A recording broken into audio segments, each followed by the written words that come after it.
me 8 minutes and I will improve your public speaking skills by 88%. I've spoken on stage more than 400 times and I've helped thousands of people unlock insane confidence. But 99% of people don't know how to make public speaking fun and easy. So they end up feeling nervous, they shake on stage, and they feel really self-conscious about the way they're presenting. But the best public speakers in the world are no different to you and me. They simply understand how to calm themselves down, how to center themselves, how to speak confidently and clearly, how to truly connect with their audience so their messages land and their audience is glued to their words. And after doing thousands of hours of public speaking, I have learned exactly how to do this. It's not hard. And if you watch the next 8 minutes, I will show you exactly how to improve your public speaking skills by 88%. Smile before you get on stage and before you start your presentation, and then you carry that energy with you through the entire time. Do you know, we've got more than 44 muscles in the face. So when we smile, we can actually trick our own physiology if we're feeling nervous. Because when we smile, it releases positive chemicals that flood our body. So if we're thinking, I'm nervous, but we're smiling, our physiology takes over. There are so many benefits. We are attracted to people who smile. We naturally gravitate towards sunshine. Smiling gets us out of our head and back into our body. And it's the universal sign for happiness, which makes us all way more attractive. So I want to do a little exercise with you guys now. For as long as I smile, I want you to match me in the smile and observe how you feel afterwards. So 3, 2, 1, smile. Keep smiling. Keep smiling. Okay, how do you feel now versus 12 seconds ago? Happy, silly, ridiculous? As I said, more than 44 muscles in the face, so when we smile naturally, our physiology wants to match that smile. So it's a really amazing way to shake up the nerves that we feel by instantly showing the best part of you. Do you know what happens is we get so nervous that we forget how to use our body. When all eyes are on us, it's like we freeze. And so smiling allows us to relax, open our chest, and remember what it's actually like to be in our body rather than be stuck in our head with thoughts of nerves and anxiety. Plus, smiling makes us all way more attractive. So smile before you start, and then you set the tone of joy and you radiate it out and you carry that beautiful energy with you. When we get nervous on stage, we freeze. And one area that we typically freeze a lot is our breath. We start to breathe really shallowly. And that's a real challenge and a problem because if we're not taking enough air in, our muscles work harder. They go into overdrive. That's when you hear like people go all high pitched, or we can actually choke over our words because we're not getting enough air in. So I like to flip this and instead look at our breath as your invisible anchor. Your breath is actually an invisible tool that helps you stay present and stay grounded. This is such a powerful lesson that I teach in my one-on-one coaching. So if you do want to learn more about that, click the link in the description below if you want to become an incredible public speaker. So we want to learn how to actually breathe through our nerves. So I'm going to share a breathing exercise with you that I learned through Feldenkrais, which is a body movement technique. Now, I didn't know how to breathe for the first 5 years of my stand-up comedy career. I thought I'll breathe in, I'll breathe out, I'll breathe in, I'll breathe out, but I just got dizzy. So what this process is, I'll explain it to you and then we'll do it together so that you can actually experience the experience. And then when we finish, I just want you to think of one word to describe how you feel afterwards. So we're going to breathe in for 4 seconds, hold for 2, and then breathe out for another 4 seconds.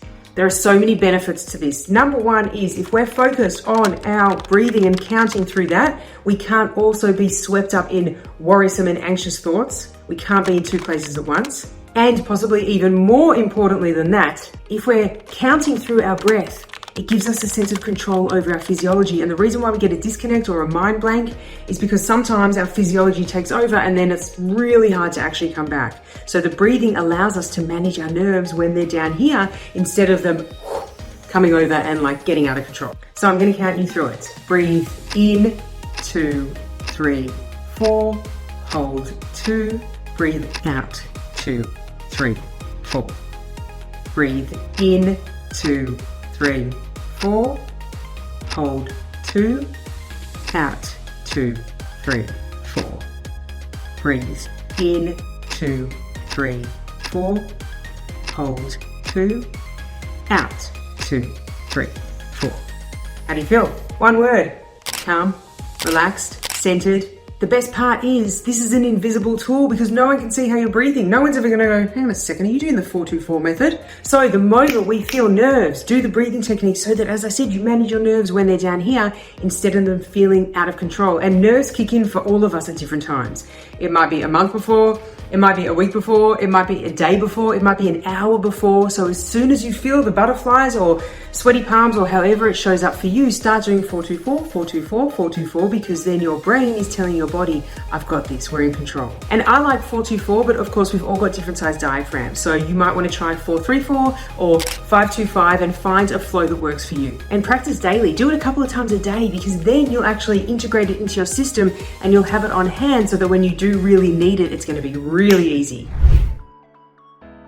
The unspoken truth. This is one of my favorites to teach in my one-on-one coaching because it has such a profound impact. So we focus so much on the words we say. What we don't focus enough on is the silence in between the words. When we get nervous, we feel all eyes are on us and there's a lot of pressure. So naturally, for some reason, we tend to speed up, which is why we have filler words like but, like. And we say all these words that serve no purpose. We don't say them intentionally, we just do it in the speed of the moment. And when we speak really quickly, this is nervous energy that if we don't contain, spills out onto our audience, and we don't want that. So I invite you to create permission pauses. Pausing is so important. It gives us clarity, it gives us confidence. It allows us to emphasize and dramatize certain parts, but most importantly, it allows you to stay in control and also guide and steer the journey that your audience goes on and where they take their beats, and then as a result, how your messages land. Because when you're pausing, it allows you to deliver in a much more clear way, which means obviously your message is going to hit much harder. Pausing creates so much space that we need as presenters and our audience needs as well, because if we're watching someone present and all the information is coming, there might be 10 amazing points in there, but if we don't have any space to digest it, we miss it all. So permission pauses create space, which allows you to deliver your message better, which means it will land better for your audience. The communication lie is another lesson that lands so well with my students. Are you ready for me to drop a huge truth bomb? Public speaking is never about you. It's always about your audience, but we spend so much time focusing on ourselves. What am I going to say? What's my content going to be like? What's my dress going to look like? What's my hair like? Do I have enough volume? Are they going to like me? Me.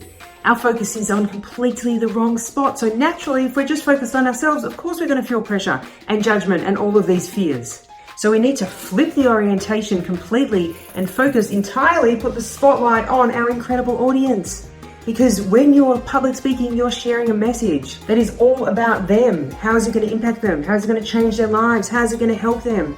Are you educating? Are you inspiring? Are you motivating? It's never about us. It's about the value that we actually bring to whoever we're actually presenting to. And public speaking is never a monologue. It's always a two-way exchange. Even if you're speaking the entire time, there's always an energetic exchange going back and forth in every single moment. Communication is both spoken and unspoken. So part of the reason we get so nervous is because we get stuck in our own head, thinking about all the things that could go wrong. Whereas if we flip that, as I said, spotlight on our audience, if we focus on instead, how do I make this half an hour as amazing as possible for my audience? How do I structure this in the best way so that they get the most incredible takeaways up front and as much value as possible? It means that of course the experience is going to be incredible for them because we have them in mind, and it takes the pressure off us because we're not thinking about us, we're thinking about the message and the best way to share that so it lands and resonates and really makes a difference. Because when you focus on the value that you bring to your audience, you are always going to create a much better experience for them and for you. I've learned all of these lessons the hard way and the long way. It's taken 14 years of making mistakes, falling over, picking myself back up, making mistakes, falling over, picking myself back up. So if you want to see how someone went from nervous, having mental blanks and super shaky, that's me, to confident, empowered, and totally in love with public speaking, click here and I'll take you back to July 20, 2011.